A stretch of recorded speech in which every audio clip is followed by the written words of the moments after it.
Iyon po ang starting mga kaibigan at talagang hindi ko talaga akalain. Parang sabi ko, "Bakit hindi ako makatulog?" Tapos kanina, actually nag-schedule ako na mag-live ako dahil basa ko continue po yung sa hukom, sa judges.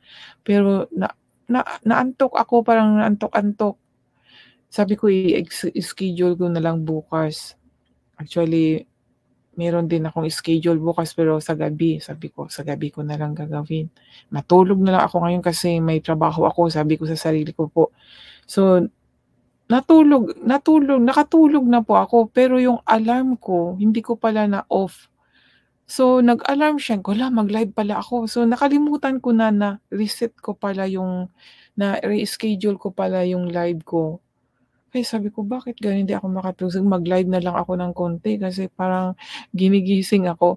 So ngayon nung nag-setting na po ako at nag-start na ako na mag-live na siyempre inano ko na yung petsa, sabi ko, nag-greetings na ako, today September 11 na 2023 pa nga yung nabanggit ko dahil napaisip po ako, hala September 11 pala kaya na mali po yung bigkas ko.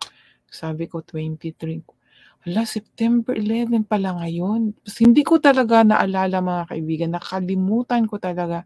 Tapos doon nung sabi ko September 11, ko hala, ito pala yung time na umuwi ako 2011, September 11 po yun. Ito po yung nakipag-meet po ako sa isang taong crush ko po nung high school ko daw na-meet ko po. Nung mga time na yun ay sobra po talaga akong aburido, mga stress, yung mga gano'n po. Hanggang sa na-commit ko yung kasalanan at dahil doon sa kasalanan na yun nabagabag po ako, hindi na po ako makatulog at yun na po pala yung time na tinawag na ako ng Panginoon, 2012. Imagine po, ang bilis po dahil September 11 po yun, 'di ba? September, October, November, nung pag-uwi ko dito, nung na-commit ko pala sa Pilipinas pa lang ay may something na po na nangyari sa akin. Tapos nung umuwi ako, lalo po akong kinakabahan, akala ko nagkaroon ako ng sakit na cancer, sabi ko, "Ang bilis naman ng karma sa buhay ko," sabi ko sa sarili ko, "Nagkabaan na ako." Hindi na ako makatulog, September, October, November, kasi 1 month po ako sa Pilipinas no'n, October bumalik na po ako dito sa Japan, then November, December, January, February, March, diyan po talaga yung something na nandoon na yung feeling depressed na may attack na talaga sa akin nung bad spirit na sa isip ko grabe na po yung mga inisip ko, pero continue po yung work ko.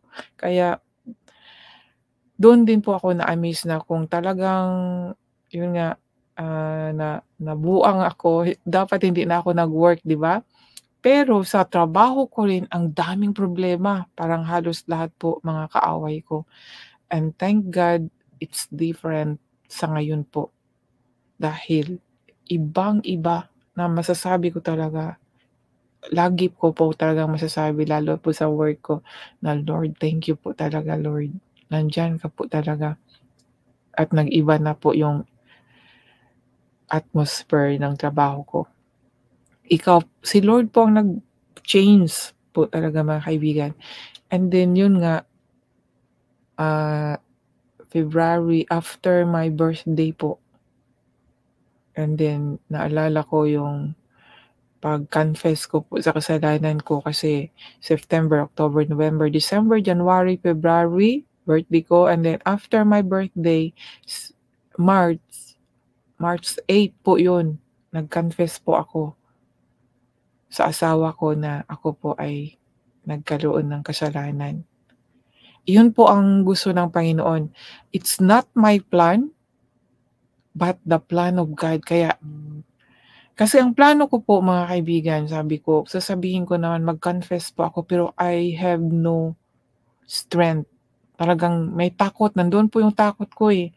Sabi ko, good timing, mag-ano ako ng good timing, kailan ko sasabihin ko sa asawa ko. Kasi hindi na ako makatulog no'n, hindi na ako makakain. Pero nagwo-work pa rin ako, pero hapong-hapon na ako. Parang siguro nangayayat din ako no'n, siyempre wala ng tulog 'no, hindi na makakain. Talagang mahina pero nandoon nagwo-work pa rin kahit pagod na pagod.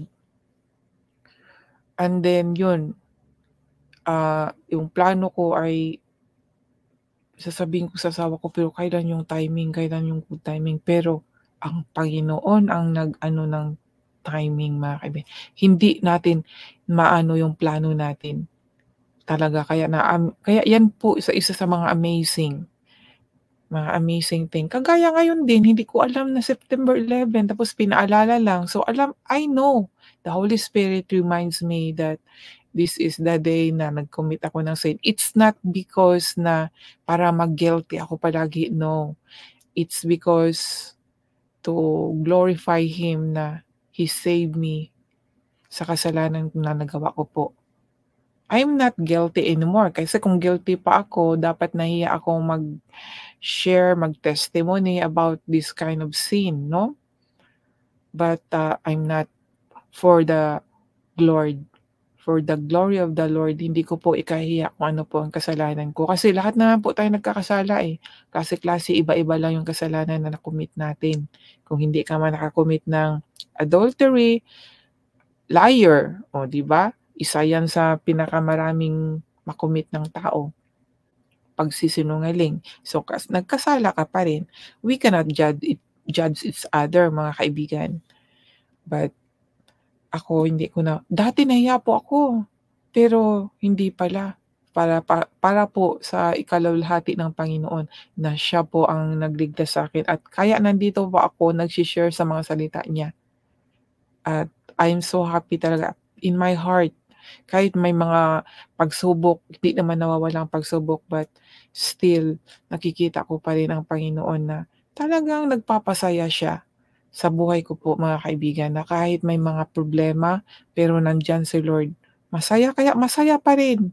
Kaya nandito pa rin ako, mga kaibigan, kahit na wala na yung mga dating mga kasamahan ko na mga group or team, ano ba 'yan, yung mga nagko-comment na pumupunta sa live ko noon, wala na. So, nandito pa rin ako. 'Yan ang nagbigay sa akin ng lakas, ay ang Panginoon pa rin. Meron mang tao o wala, continue pa rin, kasi alam ko para sa Panginoon, at alam kong matutuwa siya. So, magpapaalam na po ako, and God bless po sa lahat na nag-views. Pasensya na po kung wala pong mukha ko, ha. Yan lang po kasi ang aking bahagi ngayon. Konting share lang po.